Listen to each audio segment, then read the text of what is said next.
to go through a montage. I know, right? God damn it, Sumo, you have one job.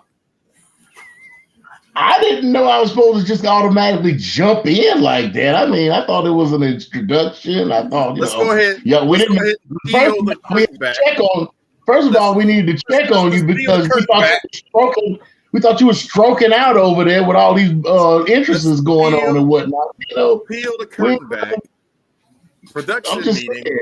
a few moments ago. Hey, Sumo, you're gonna do the lead-in.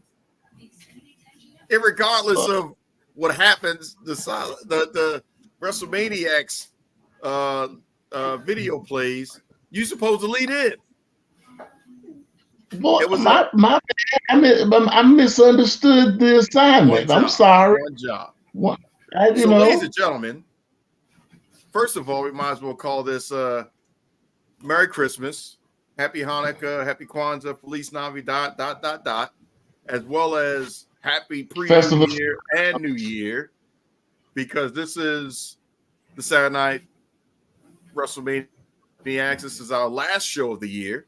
So you just got a nice little mashup of all of our segment entrances leading into the show. And then you were supposed to have the Nubian Sumo grace us with his part, Epic Fail. One job. So we will give you a do-over. And action. Greetings and salutations, everybody. I am the Nubian Sumo. This is the big guy KG, and that's him over there. And then this is the Saturday Night Wrestlemaniacs. Again, as he just said, this is our last show of the year. We are looking to maybe have something in a couple of weeks to end the whole, as a group, as the Sideline Junkies. But we'll let you know on that, what happens with that. Go ahead and go into my usual. I'm supporting my Good Time Gang Cigar Club tonight, my chapter in Durham. We're actually supporting the Piedmont Triad chapter tonight with a coat drive that's going on in the Triad area in Greensboro, Winston-Salem, High Point area tonight. So a bunch of my cohorts are over there supporting that. This shirt was made by the same young lady that made our logos for us, Miss Tanisha Lynn. So I want to give her a shout out. That's her Facebook page. Bring it up. Give him a solo shot on that one. That's her Facebook page. You can find her on ANUYU beauty.com. She has a boutique that she makes shirts, and she has a salon that she does different things with. So you can check out her website and do some and support her. If you are a member of Zeta Phi Beta or Phi Beta Sigma, she is your sister and part of the Panhellenic Divine Nine, so to speak. So that's her Facebook page. Check her out. Looking at that, she's married now. No, she is married. She did get married this year, so congratulations to her. She's doing very well with her marriage, and she's very happy. And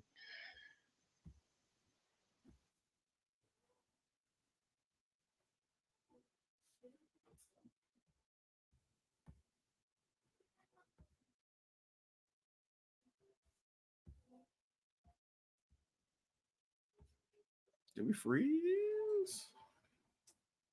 Sumo, you still with us?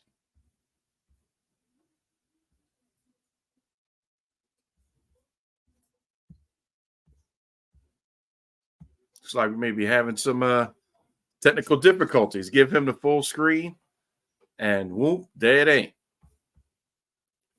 So hopefully we'll get back on track with that and get KG as well as the sumo back in the yard.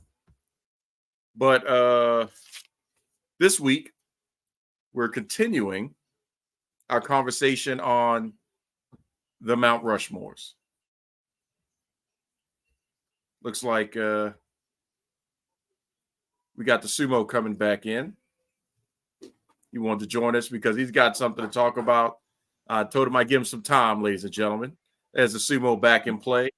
Not sure what happened, but, it wouldn't be a Wrestlemaniacs show if the people in the truck once in a while didn't decide to go ahead and play havoc with us. And since we know Vincent Kennedy is, pretty much, suffering from, what do you call it when your kids leave the house? Empty nest syndrome. So he's out in the wilderness now, just doing whatever. He's going to mess with us because he ain't got nothing better to do. So I was leading into what I promised that you would talk about first. We were doing our Mount Rushmore last week. This is part 2 of several categories. And somehow the stars and stripes and sky aligned for Sumo and The Undertaker to think alike. I'll let you have the floor, sir. What are you talking about? Great minds think alike. I mean, come on. I mean, of course he's going to agree with me when it comes to the greatest tag teams of all time, Of course he is. Because they are the 4 greatest tag teams of all time. And they are the Road Warriors and the Undertaker. The Road Warriors, the Rock and Roll Express, the Midnight Express, and Arn Anderson and Tully Blanchard. So, since you've got a similar thought process, are you believing that tonight you will have some matches in other categories as he goes through the litany of Mount Rushmore opportunities? I don't know, because tonight's going to be interesting, I think, as far as the subjects are concerned, because there's one subject in particular that we're going to butt heads on because of the subject itself. So, it's going to be interesting to see what comes up and how we gauge through these Mount Rushmores here coming up. Yeah, waiting to see buying some time for the big guy KG to grace us once again with his presence. Apparently, he's probably grabbed something. It's been a while since he had to go get him some Hot Pockets or something. Oh, he had me talking about him now.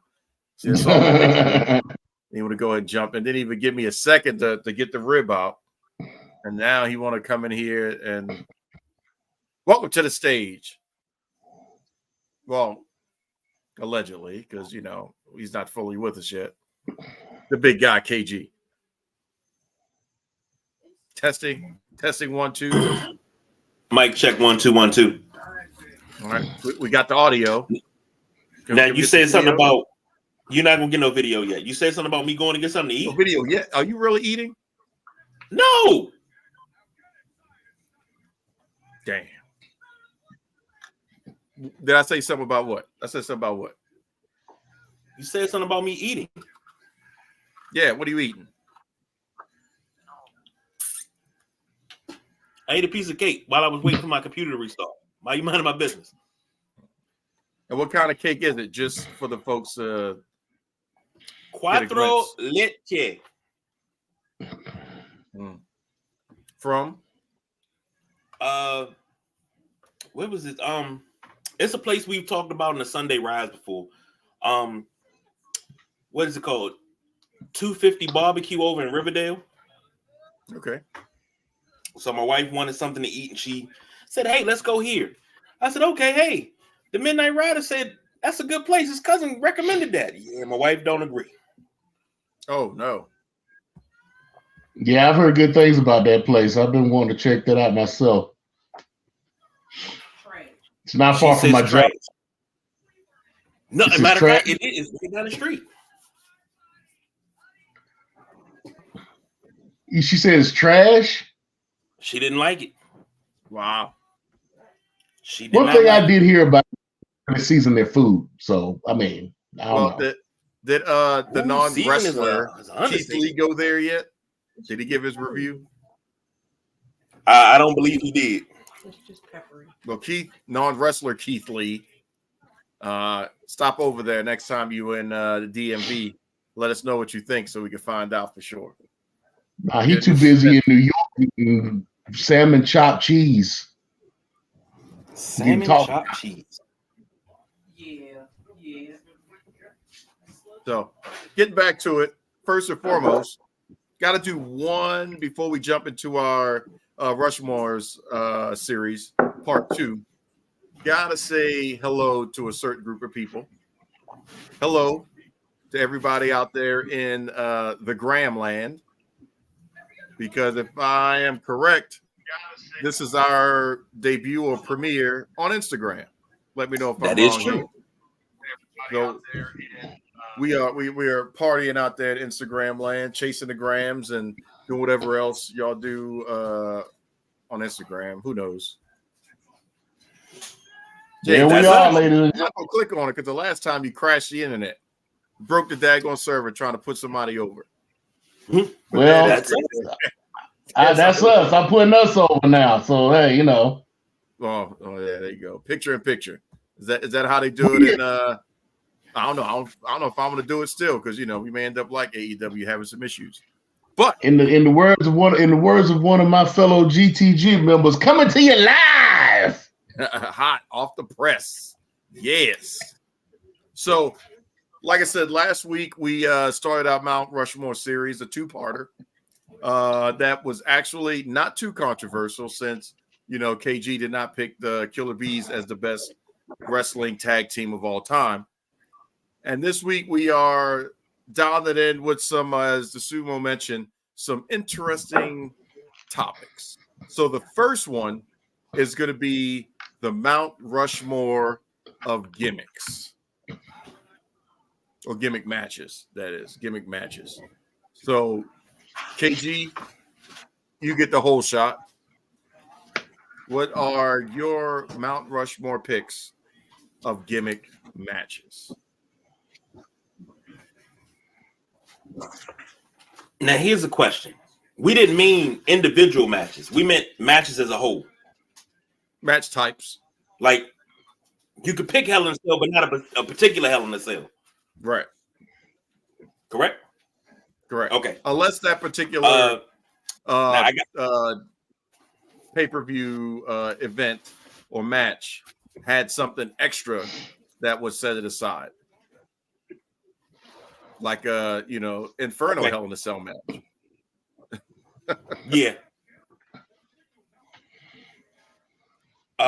Okay. No particular order.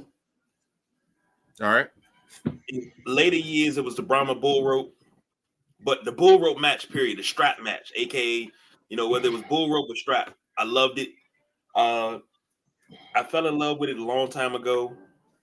But really seeing The Rock, that being at that time during the Attitude Era, everybody had their specialty matches, and him having a Brahma Bull Rope match was a really, really good match. Hell in a Cell, of course. We don't have to get into nothing with that. 3 Stages of Hell. That NWA early WCW, where you had the ring, a cage on top of that, and then a cage on top of that. You don't see stuff like that no more. I would love to see that back at War Games. And last but not least, the aforementioned Inferno match. That was Kane's specialty match. Okay. Those are my 4. I respect that. Actually, you're going to be surprised. We've got a couple things alike. So I'll go next. For me, it's going to be that 3 stages Tower of Doom match. As a kid, just, watching it. We're not talking about the Ready to Rumble special. We're talking about the OG, which I just still don't understand how all that amount of people were able to navigate, the Road Warriors, Sting, Luger, how Allin was able to be on top of the cage, on top of the cage, on top of the cage, and nobody fell through. That is still astounding to me, looking at the construction of that cage or cages. But, it would be nice to honestly see that done again. I'm quite sure it'd be a lot more fortified. But, a match like that would be amazing. The second thing KG and I agree on is going to be the strap match. That just in itself, you would think if they're tethered together, you can't tell a wonderful story between two wrestlers or two superstars. But man, with the right two people, you could tell a story that's just ridiculous. And that's without the use of the strap for whipping. But once that comes into play, that adds a whole nother layer of intensity and viciousness to that particular match type. Then we kind of veer off. The third one for me is going to be a favorite of mine ever since it was first came up with, and love to play it in all the SmackDown versus Raws and WWE ... And that's the EC, the Elimination Chamber. Love that match, the concept of it. I like the original Elimination Chamber itself. I guess it made it safer, but I liked it more rounded off, not as square and safe. I liked it a little bit more dangerous. And then the last one is the Dusty Special, the Match Beyond War Games. Nothing like it. The excitement of it. The only time in general that I start counting down numbers from 10 to 1 other than the Royal Rumble.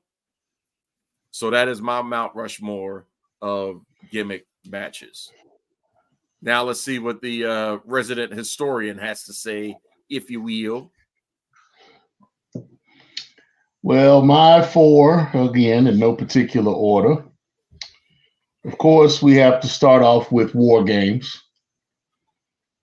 When War Games first came out, and it was like the Horseman special. It was made specifically for the Horsemen, for the 4 Horsemen to get over and go against the top faces at that time, Dusty and Sting and Nikita Koloff and whatnot. So yeah, War Games definitely is on my list. I agree with you all on strap matches, but I said a lumberjack strap match. Okay. Where the lumberjacks actually have the straps on the outside of the ring, keeping the wrestlers inside the ring. So I enjoy a good lumberjack strap match. That way you got all kinds of different wrestlers going after that one particular heel, or all the heels going after that baby face, and just wearing them out once they come outside the ring. So another one for me would be the going to Impact or TNA Wrestling, the King of the Mountain match. Yeah, that's a good one. Which is pretty much a reverse ladder match. You have everybody starting out on the ring, about 10 people starting out on the outside of the ring. You get 6 people in. You get a pinfall. You get access to the belt, which you can go up the ladder and hang up on the ladder to win the match. Or if you get pinned, you have to go into a penalty box for 2 minutes. So it's a lot. There's a lot that goes on within that match. And I always enjoyed watching that, especially with Jeff Jarrett being the King of the Mountain, and that's being his specialty match. So, right. And then the last one for me would be staying with TNA, the Raven Clockwork Orange House of Fun match. What about me? What about Raven? Those who don't know what this is a mishmash of a whole lot of different gimmick matches placed into one. So you got a ring. It's got 4 poles on each side. attached to the top, you got chain link that are connecting in a cross pattern all four of the poles. Mm-hmm. So they have weapons hanging from the chains, as well as strewn all over the ring and outside the ring. On two sides of the ring, you have what would look like the beginnings of a cage. So you have fence on half the ring, and you got all kinds of but they might put barbed wire on the ropes for one on another side, and it's just crazy. So it's a false count anywhere combined with an Ultimate X with the crosshatch up top, Monsters Ball, which is anything goes match, weapons match, hardcore match. I mean, they've just been crazy, especially when Raven was actually running them. So, yeah, those are my four. Okay, respect on that. So we got some commonality. Then we also got some differences of opinion. And I just saw you get a nice little drink there. That's the one thing we haven't had a chance to cover yet. Is what are you sipping on? And then let's go ahead and plug some Black French. We've got Old Forester 1920 Prohibition style. So this is a Prohibition era mash bill or recipe that Old Forester came out with. Very good sipper. I wouldn't. It's a night. It's a. I believe it is 115 proof. So it's not something you need to be shooting. Just a nice little sipper. Something you can get some little antifreeze because I'm gonna be outside with some friends of mine after the show is over, smoking cigars on the outside in a fire around a fire pit. So just a little antifreeze to get ready for that. All right. But if you also need some antifreeze or a nice gift for Christmas, or just something different for your bar or your drink or your situation at the house, you want to go with some Fort Mose whiskey. Fort Mose is a company out of Florida, a Black-owned company out of Florida that provides us with a nice whiskey, rye. They also have a rye, and they have a rum that is available on their website. They do shipping for $150 orders and over. They do free shipping. And if you want to use our promo code, which is www.buyfortmose/discount/maniacs, you get a 10% discount on your purchase.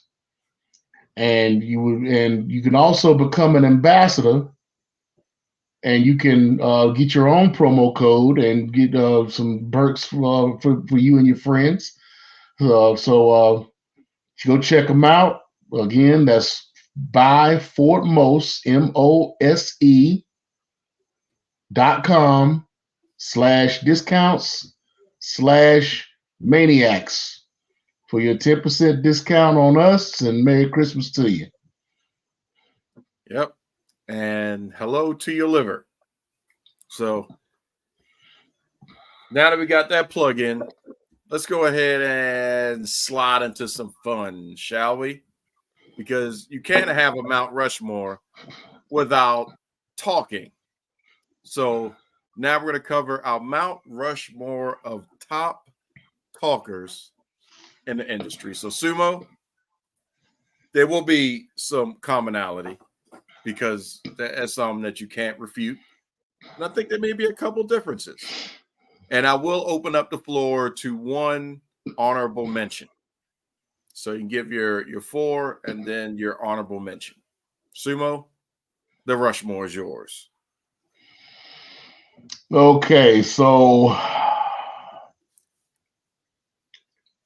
Well, I'll go ahead and start with my honorable mention, and I'll make that Ric Flair, of course. But my Rushmore would be Dusty Rhodes, CM Punk, Jim Cornette, Okay. and Paul Heyman. So you saw KG almost passed out the moment you said honorable mention Ric Flair. So we'll put a pin in that because I don't know if his brain has recovered from the what the hell did you just say moment. So I'll go next because I think he needs some decompression. So my honorable mention is Jake the Snake Roberts. In no particular order. I'm lying. It's fourth to number one. Number 4 is going to be The Rock. And this was a debate I had with myself on which one would be 3 and which one would be 4. But number 3 is Stone Cold. Number 2 is Dusty. And number 1 is Nate. So that's my 4 and a possible. KG? If I got to go honorable mention, I was going to be funny and say my honorable mention was the Ultimate Warrior because I think I was the only person that understood what he was talking about. But I got 2 honorable mentions. Ultimate Warrior is one, Dusty's the other. But I love Dusty for so many other things.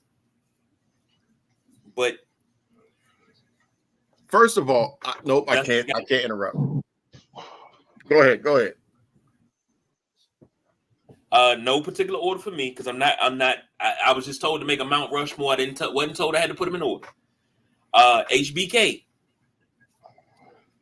Austin, of course, Flair, and none other than The Rock. Discussion time. How the hell you got Flair as an honorable mention? We talking about stuff that happened 30 years ago, and they're making TikToks about stuff he said 30 years ago, Dusty too. So I need to ask myself, how the hell you got Dusty as an honorable mention? Yeah. Like, I don't think he's going to have Dusty on the Rushmore. Yes. Hard times. I have Dusty, you have Flair. But now I got an excuse. Hard times. I'm sober. What's Hard your times, excuse? really? Hard times. Houseway. Look, yes, Ric Flair is known as a talker. He's known for his mic skills. He's known for running his mouth. Yes, I get that. But I was more of a Dusty fan when it came to mic skills. I was more of and CM Punk just justify that. I had to put CM Punk in there. I mean, if for nothing else but the pipe bomb. If nothing else for the pipe bomb. That's it.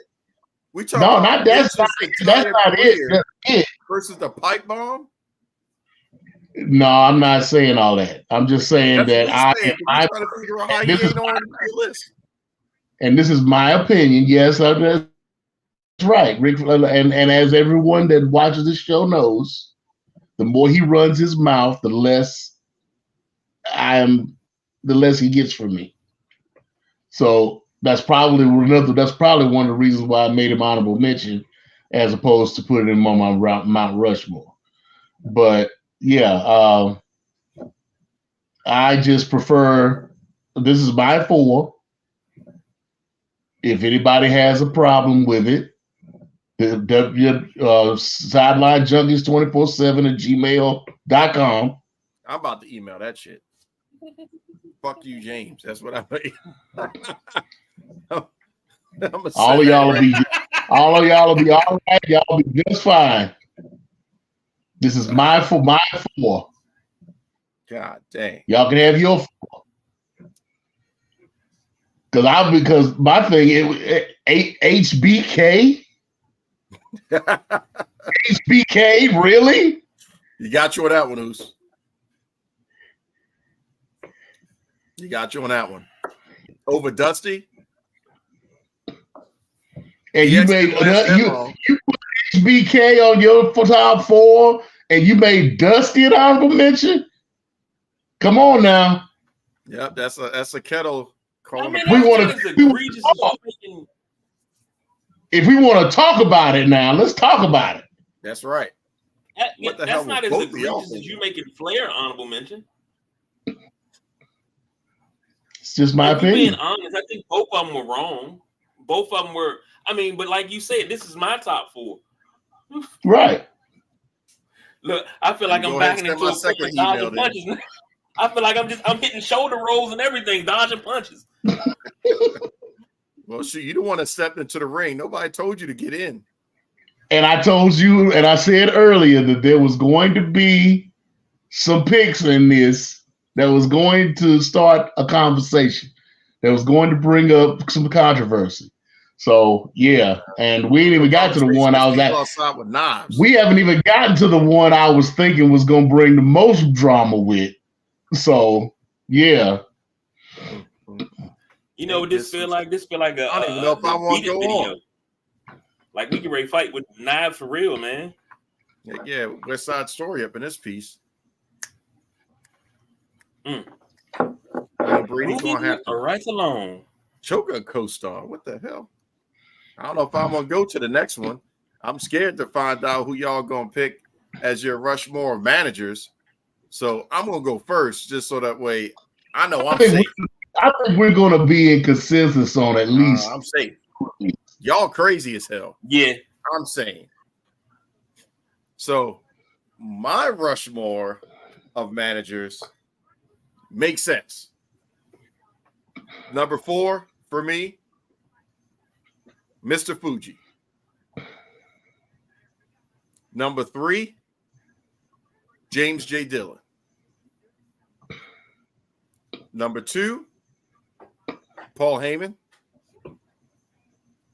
And my number 1 on the Mount Rushmore list is nothing short of arguably one of the best minds in the business and one of the best managers, if not, well, I'm calling him the best manager, and that is the brain, Bobby Heenan.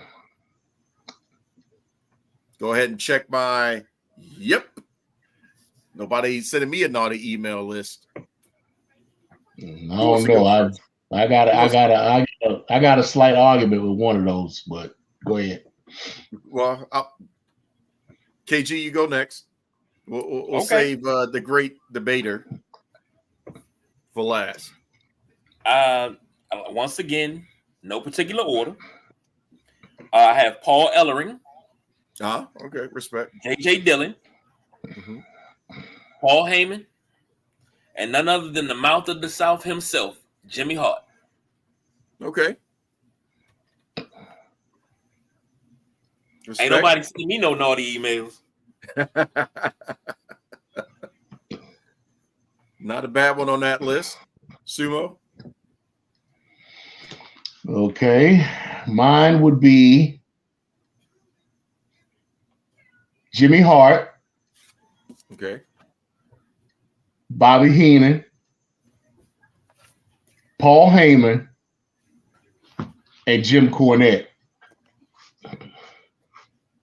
Okay.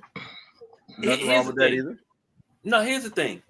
This right here, with the knowledge that we have sitting on this panel right now, I don't think you can go wrong with any manager. No. I don't think you can go wrong. Because the thing is, we have 3 different lists. But I don't think anybody's wrong. I mean, it's not a right or wrong thing, but I don't think anybody has a bad list. I think the lists are great. Yeah. Because, I mean, you know, I wanted to put Prince Nana on there because, you know, he swerved when he dropped.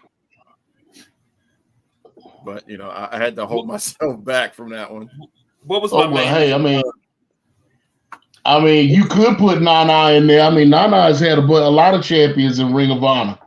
Yeah. As well as Truth Martini. Truth Martini in Ring of Honor had a bunch of champions.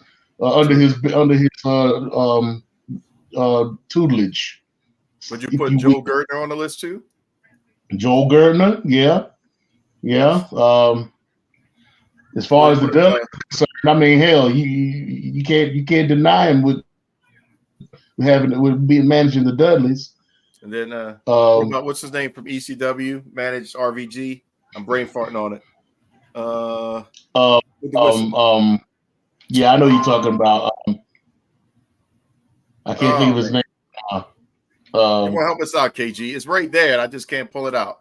RVD and The Savage. manager of champions. Oh my Where's god. Perry? Perry on here, Perry. Nah, I don't think we got him. Oh man, that's perplexing me. It's Bill Alfonso. Yep. Bill Alfonso. That's There you who it go. is. There you go. Can't forget about him. I mean, there's so many great managers out there. I mean, you'd be hard pressed to find a bad one in the pantheon of wrestling. There's a few, but generally, they were used well. But there's just some that were just great talkers that rose to the top. So who did you have? And let's not forget some of the women. You had Woman. Woman was a manager. Well, yeah, but I was thinking still, that valet stuff. We kind of crossed the lines into that last week when we talked about the valets because technically they managed too. But yeah, but there's a difference between a valet and a manager. I know. So what was your issue with my my list? Who did you have a problem with? Run your list by me again. Yeah. Oh, Fuji. Yeah. Come on, man. Mr. Fuji was oddball, man. Come on now, Mr. Fuji as a kid. Well, I mean, you was like 70 then, but as a kid, looking at Mr. Fuji, and he's with the Barbarian or whomever, and like Mr. Fuji, you just start laughing and doing his little Fuji thing. As a kid, I was like, man, this dude's crazy. I hate them Japanese. And then you throw the salt in the face with Yokozuna and them. Like, shoot, man, Fuji was a G. Didn't let me see, who did Mr. He managed? And he was a good wrestler too back in the day. So Yokozuna. He was no slouch on that. Yeah, he was a damn good wrestler. Here's the thing. I didn't know that Mr. Fuji was a wrestler until I played Legends of Wrestling. Mm-hmm. Because he's a man wrestler on it. Him and Mr. Saito. Yeah. Did not know that. That's why that game is so underrated, man. Those those video vignettes that would, highlight everybody. Man, we used to just watch that. The heck with the game sometimes. I just want to watch that. And then wait for the sequel to come out to get more behind the scenes videos and conversations. That was Netflix before Netflix. Yeah. But the thing is, Fuji, he managed Yokozuna, he managed Demolition. Yep. I can't even name everybody he managed. He was the Japanese Heenan. Yeah. If you think about it, how many superstars that he had under his stable over the course of. So that's why he was on my list. I think Heenan had the top heel stable of all time, though. He had them all at once. And if I want to give an honorable mention, I'm going to say Gary Hart. Yeah. I'm with that too. And I wouldn't even say honorable mention. I just put him in there on the list. He may not be on there on the Rushmore, but we've named so many people. Why not? So before we get to the main event, I kind of had a question that popped in my head for KG, and I sent it to him and said, hey, there may be something to talk about. And I think it'd be interesting to get your gentleman's perspective on it. Looking at where the WWE specifically is gearing up for and setting up for in 2024, especially now that they have CM Punk in the fold again. Do you start to see a correlation or a possibility that we are getting into Attitude Era 2.0? And I'm not talking about the attitude part. I'm talking about more so how many superstars were on the show at the same time that were all AAA.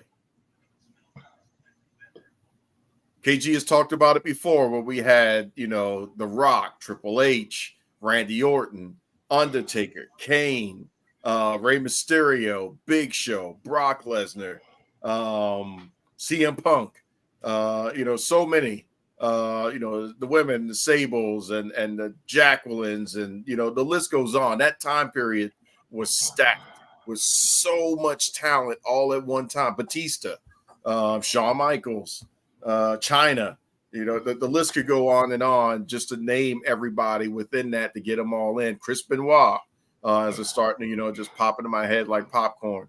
Are we there or on a cusp of that again?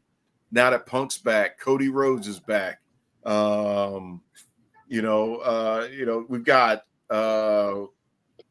Gunther. We've got Seth Rollins. We've got Roman, obviously. We've got the Usos. We've got the New Day.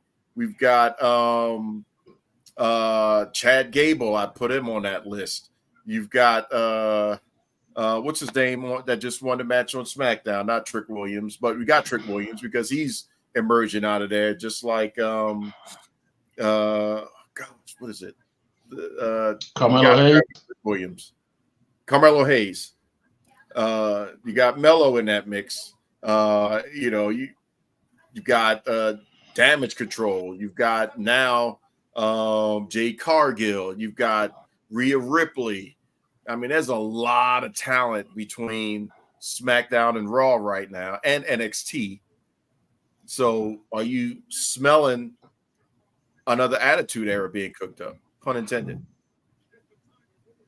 Without the Attitude, I mean, it could add the Attitude going to a new network next year. So that could be part of it to get a little more edgy. So we could start seeing the peel back of PG heavy. But even still, that's a lot of talent. Is there a correlation, or am I just losing my mind?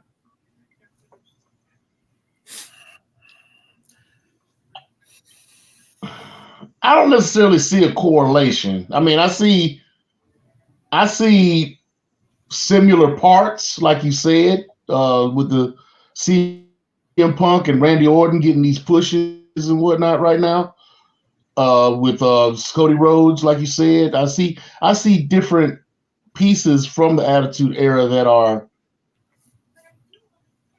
getting prominent places in the main roster, and especially in the top guy spot. But comparing it to the Attitude Era minus the Attitude, I don't think you can do that in the PG era. Okay. I understand what you're saying. KG, what's your thought? You can't have the Attitude Era without the Attitude. You can't have – that's like saying you're in the Attitude Era, Deborah and Miss Kitty come on, and the king is not yelling about puppies and the kitties. You can't have one without the other. It's all about the puppies and the kitties. That's like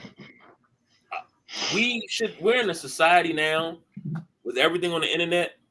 We should be able to have evening gown matches, tuxedo matches, bra and panty matches. That's throwback to gimmick matches, because bra and panty match, honorable mention. Just saying. You can't do that now. Why the hell you can't? You go on Instagram. You can't do that now. You go on Instagram, they half naked on Instagram. Why can't you do a bra and panty? But here's the thing. I mean, as many women wrestlers as you see that are doing the Instagrams, the Facebooks, the OnlyFans, and all this and that, they don't want that on television. They want that they're doing that to build up their thing outside of the ring, to keep themselves relevant outside of the ring. They're not trying to do that in the ring. They don't want to be divas. The diva era is over. They want to be female wrestlers. They don't want to be seen as those that can be out there. They don't want to be Sables. They don't want to be Kelly Kellys. They don't want to be who else? Who's the other one?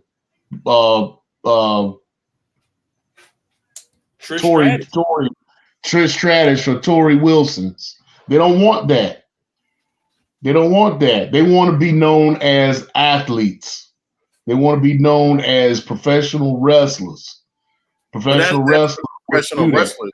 Some of them were still Instagram, well, not Instagram, but models. You know, that still came over from the models and stuff like that. So we still have that. They're trying to get away from that, though. That's why you had this big push during the Diva era to get out of the Diva era. They didn't want the Divas Championship. They wanted the Women's Championship back because they wanted to concentrate on the fact that they were wrestlers and not fitness models or pinup models or whatever the case. So, I mean, even though they're kind of contradicting themselves about what they put up on Instagram and whatnot, but that's not what they want to project in the ring. Okay, so I'm gonna throw this to you because there's a lot of reports right now that, you know, our boy TK is losing a lot of money. A, B, there may be some bands playing and some people, you know, screaming and hollering because that nice big old boat that's called AEW could be about to hit a nice sizable glacier.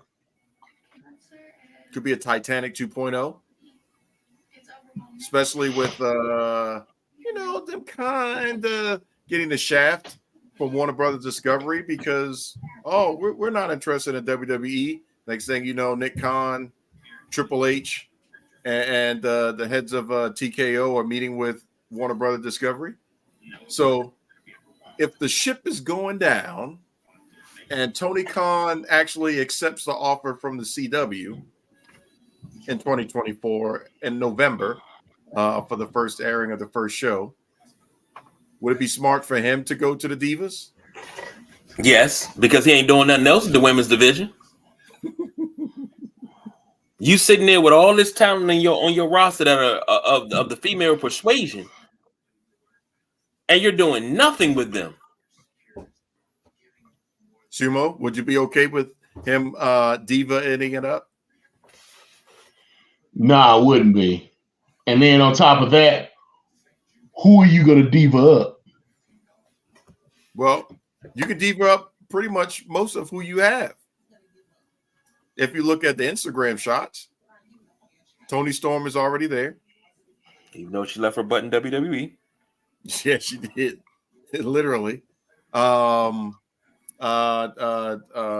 gosh, not Riho. What's the former TBS champion? You got Thunder Rosa. Hikaru Shida is already there. Posted some more interesting things. If you notice the yes, she is. Thunder Rosa. Well, yeah. If you notice the transformation of Chris Statlander, doing a little bit more embracing of the curves. Isn't Lana over there too? Yeah, that just gave credibility. That really opened the door right there. So hey, maybe we can actually find out what happened in Milwaukee. Yeah. Riho. I'm not Riho. Ruby Riot or Ruby Rose. Ruby Soho. Ruby Soho, one of them. Yeah, Ruby Soho. Whatever she a Ruby of, it's green, so hey, kind of counterproductive if her color's green. But Ruby like Soho. I like to recreate some things in Milwaukee. Hey, G, you got enough worries and whatnot. You know, you got somebody that you need to bail out of jail. Hey, I'm gonna tell you this. That's the best daggone mugshot I've ever seen. Indeed. What? The internet is buzzing over the mugshot. God dang. But then you heard the latest, right? She actually took a fall for somebody. It was a vape pen that was left in her rental car, and she actually took the fall for somebody. Who's the somebody? They have not said, but she didn't snitch, and that's why she got no heat. Yeah, right. That's why not getting any. I thought that was kind of interesting. How she didn't get no heat? but yet, others. So it's somebody big that, she took it for. Respect. So she pulled a took a little bullet Kim. for somebody that's her big later on down the line. Oh yeah. She pulled that little Kim right there. She gonna take that bid. Respect Liv Morgan. So I was just curious about that thing. So we can still take a look at. We'll probably come back to it next year, because with really the real bidding war of 2024 rounding up, which is where is Raw going to go, and now potentially where if it is somewhere where will AEW go? But think about this: between October and November, if Triple H and TKO and Nick Khan decide to make this deal, you could have a solid month to 45 days where AEW and Monday Night Raw, or Dynamite, will make it specific, and Monday Night Raw are on the same network. Just think about that. That's crazy. Not to mention the NWA. This is CNN all over again. The Nashville network all over again. You got the NWA that'll be affiliated with that network. You've got Impact Wrestling that has their streaming now through that network. Forbidden door being open, son. So, yeah, it's about to be that particular network is about to be crazy. Yeah. So we'll keep a close eye on that, and talk about that again. But I think that this would be their gateway. Yep. No heat. That's America. That's what it say. No heat. No heat whatsoever. And you just said it. And look, if I'm doing a producer thing over here, I'm checking numbers and stuff. But you just said it, and I'm like, damn, for real? No heat. So who knows who it was, but somebody need that CBD. So a lot's going to happen next year in the bidding war, true bidding war of 2024. And then we still have to find out where is MJF going, if the rumor isn't true that he is quietly signed. But I will say this, and then we'll go to our final one. If that rumor is false and MJF goes to the WWE, AEW is done. Because the only reason why AEW is on a bubble and could lose their network current is because they were dumb enough to let CM Punk go. Because the spike in the quarter when CM Punk showed up on Monday Night Raw was higher than the total viewership of Dynamite and Collision and Rampage combined. In that quarter hour, they did a higher spike than all AEW programming combined from CM Punk cutting his promo against Seth Rollins. So that shows you the leverage power of Punk. And Punk's not going to act crazy. He's not going to be punching anybody because the machine doesn't allow it. There's too many checks for CM Punk right now. He wants to get out of line, start acting crazy. Who's he going to punk? Pun intended. Randy Orton? Nope. Too many of the bloodline. So that's a Minnesota stomping right there. Brock? Nope. I don't know. He may be able to get a little punch off on Seth Rollins, but Drew McIntyre? Nope. I mean, that's some people that will bust him in his mouth and put him on his behind. And well, definitely. Hey, Bobby Lashley, handle this real quick. That's a two-piece of the biscuit if we want to talk MMA right there that CM Punk don't want. So, and speaking of Bobby Lashley, not that this has anything to do with Bobby Lashley, but I'm glad you brought that up because I got beef. Uh-oh. Oh, snap. Oh, snap. Did he go there? Did he go there?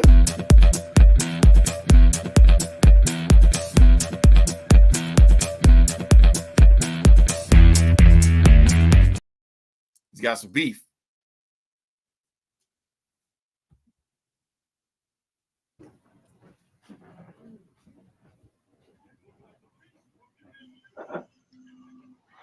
WWE.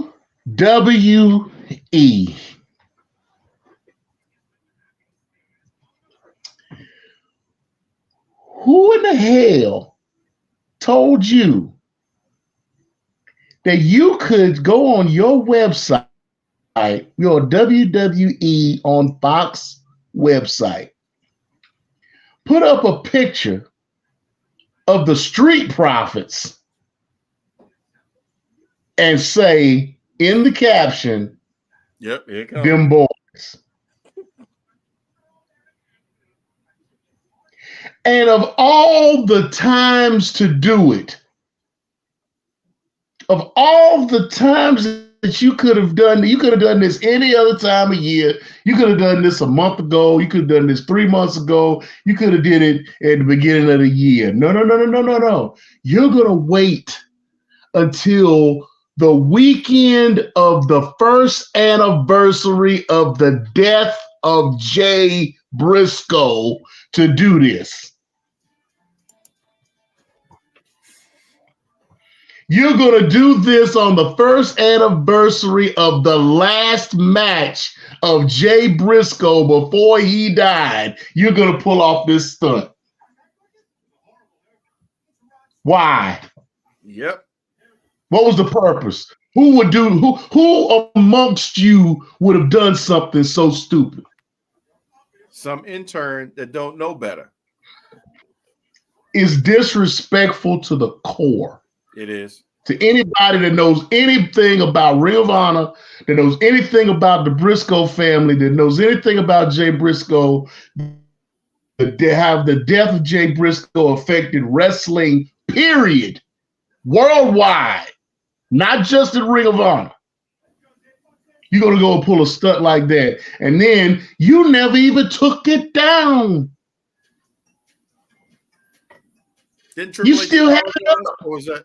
Did I miss that? I haven't seen an apology from Triple H or anybody from WWE about that. I've seen different wrestlers from different organizations that have said that they were dead wrong for doing that. But I haven't seen anything as far as a retraction, them taking that picture, that post down, an apology, or nothing from the WWE, and it's still sitting up on that WWE on Fox as of earlier today. I don't know if it's on there now, but as of earlier today, it was still up because I checked it. So was it? He said that Briscoe said that he didn't want anybody to get fired. Triple H. Yeah, he's Mark Briscoe, being the Christian man he is, being the good-hearted man he is, being the pastor that he is, because he is an ordained minister. He came out and he said he didn't want any repercussions from this. He didn't want anybody to get fired. He didn't want anything. He just wanted to make sure that you all know that y'all wrong for doing that. And when they cut a promo after their match on yesterday for Final Battle, because there was a match between Mark Briscoe and FTR versus the Blackpool Combat Club. Yep. Which was about 35, 40 minutes of crazy. For those that y'all need to go back and watch that whole pay-per-view. That whole pay-per-view was very good. But he came out and he was like, yeah, this is what we do. This is how we gonna do it. And it's all about the Briscoes. And it's all about Jay Briscoe. And then he ended it. Then, now, forever. So yeah. Triple H and anybody else who had anything to do with that, post and hasn't taken it down or hasn't done anything with it, yeah, you bunch of assholes. There you go. Sumo calling out some bitch assness for our final show of the year. And now it's time to go to the piece de resistance. Mount Rushmore, baby face. Look at him, so cute. Baby faces. AG, you're up. Well, the number one baby face of all. You will have honorable mention. Oh, well, I don't even have an honorable mention. Number one baby face of all is none other than Jonathan Edward Cena the fourth, aka John Cena. Never been a heel, always been a face. Well, I can't say he wasn't a heel because when he first started out, he had a lot of heel tendencies because he bullied a lot of people. He was a heel his whole Thugonomics run. He was a heel. Yeah, but he's the top face because has granted more Make-A-Wish wishes than anybody else in the world. I mean, he's the number one baby face of all time. And they just kind of shove him in your face. You know, here, take this, Cena, take it. So we're talking about somebody who has never been a heel, nope, or we just talking about the best baby faces. The door of the church is open. Top baby faces. Because I went with never, but go ahead. That's fine. I may have a couple never evers. Ever. Cena's number one. Angle's number two. Okay. Because Angle as a babyface is more believable than Angle as a heel. I still don't like the way he ended his career. He went out on his back, 22 times in a row? Come on now. I cannot stand the way he ended his career. Number three is Hogan. Okay. Next to Cena, Hulkamania Hogan. There was no bigger baby face than Hulkamania Hogan. He had to stick his nose in everywhere, even the places that it didn't belong. He had to stick his nose in there. I seen a post, and I think I reposted, but I gotta send it to you guys if I didn't. It's Hogan and who is it? It's Hogan and Macho Man arguing. Hold on. Where's that? It's Hogan and Macho Man arguing. Hogan and Mr. Wonderful Paul Orndorff. Hogan and God, what was his name? Tugboat. Yeah. Hogan and Andre, Hogan and Sid Vicious, and it says, when your friends turn on you, maybe you're the problem. I'll be posting that shortly. But Hogan's number three for me. Number four, because of the greatest promo of all time, which is the Hard Times promo, Dusty Rhodes. Because that right there, and people... people. Oxymoron. How the heck he make the Mount Rushmore officially a baby faces? But you just mentioned one of the best promos ever, but he didn't get. What did I say earlier? What did I say? I said I have an excuse. I'm sober. I got an excuse. I'm sober. You always sober. I could be drunk off of power right now, but I'm sober. What kind of shit is this? I started this barbecue shit. This the motherfucking thanks I get. Anyway, but I like pig feet. I like collard greens. When I say people, I'm people, because I really thought that the Four Horsemen injured Dusty to the point that he couldn't wrestle no more. Like, I really believed that when Dusty got suspended and came back as the Midnight Rider.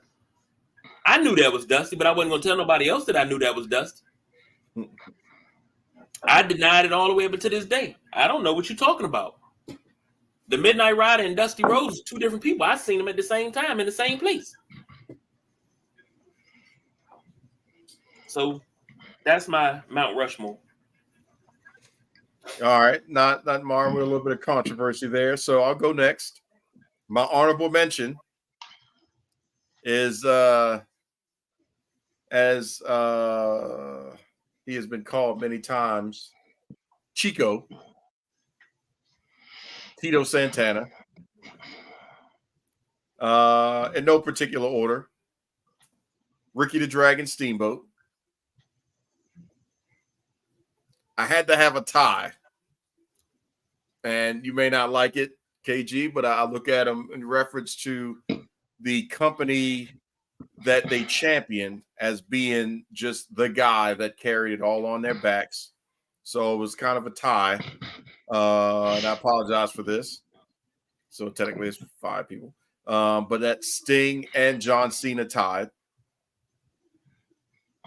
Dusty Rhodes and Hulk Hogan, the character.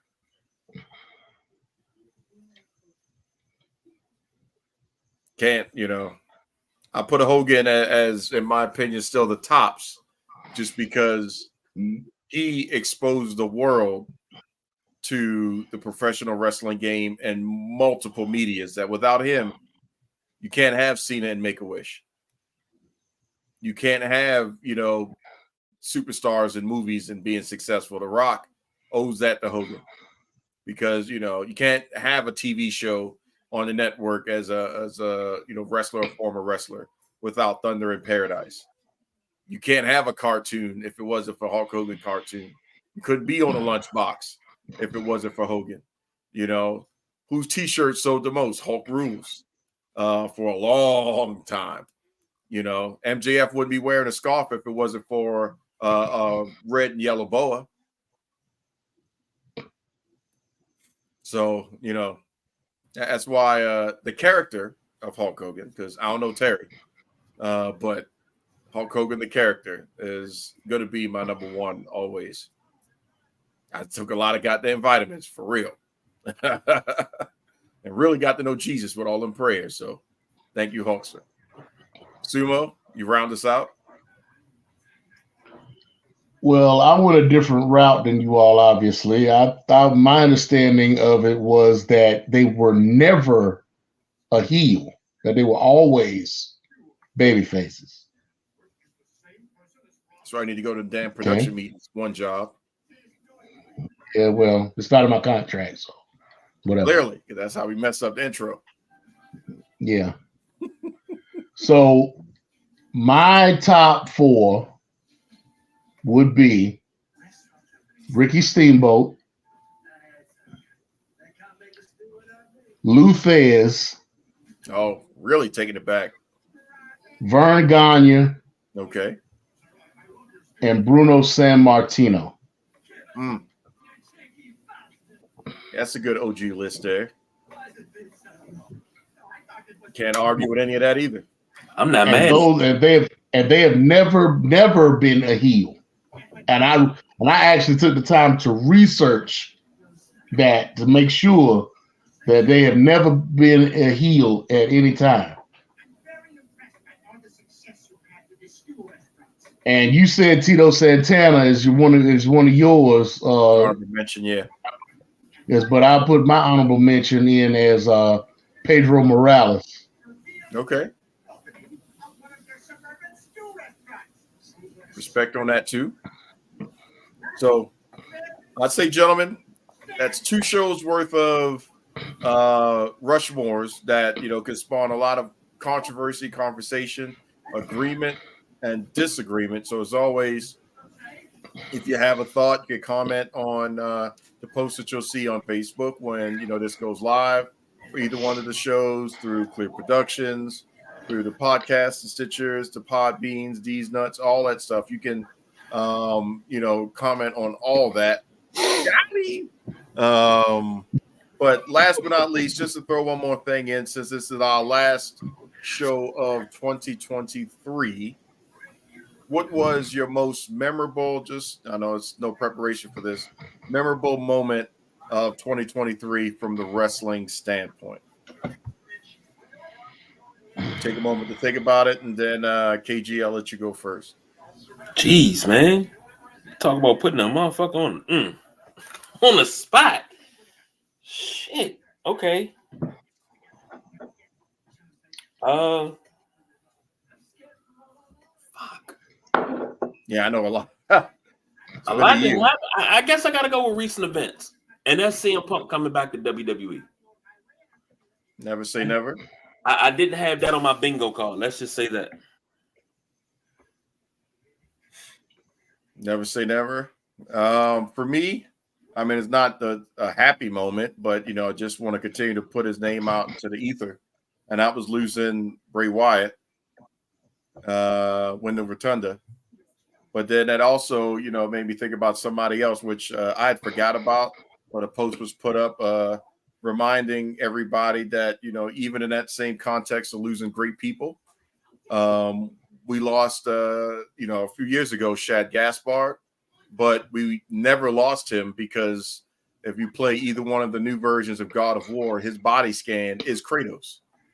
So if you have a PlayStation 5 and want to, put some respect out there for Shad, play some God of War because that is his body. But losing arguably one of the best characters and minds of our time that pushed the envelope and took adults back to their childhood in reference to, just disbelief and wonderment as when everything seemed larger than life. That was something in the magic that I'll never forget that he provided us with was, just to be taken to a different land of wonderment. That was pretty awesome. So, Sumo? I would just have to harken back to this time last year when we had our end of year show and we were asked what our predictions would be for 2023. And I said that New Japan Pro Wrestling would have a bigger footprint in the United States than it had been previously. And for me to have been the Nostradamus on that kind of feels good to have that under my belt to say that that actually happened. So, just for clarity, KG picked CM Punk. I pick losing a legend. And this motherfucker puts himself over. What? For the second time. What kind of shit is this? Really? That's it? That's it. You could have gave that an honorable mention. You put your own goddamn. Damn right, because I'm the man. Well, guess what? Show's over. Wrap this shit up. Can't take any more of this bullshit. Wrap this up, B. Wrap it up, B. Wrap this shit up. Wrap it up. Any last remark? Wrap it up. I can't believe I'm asking that. Last remarks for 2023. Yeah. Be cool. Go to school. Don't be no fool. You gotta look at it like this. You were afforded close to 365 days, and I'm gonna be honest with you. You brung up Bray Wyatt. It still tugs at the heartstrings. I'm never gonna. I mean, Not shit. for James, because he just put his own self over. Crack ass. I don't think I'm ever gonna be over that. I'm still not over, Eddie Guerrero. I'm still not over Owen Hart. So I'm never gonna be over Bray Wyatt. I just try to exist, but not bring it up too often because of how much pain it causes. So, Not to James. Such a hater. I'll go ahead and I'll say, hey, it's been a great 2023 on so many different fronts for the Sideline Junkies, the Wrestlemaniacs, everybody. It's just been great, period. Here's the thing.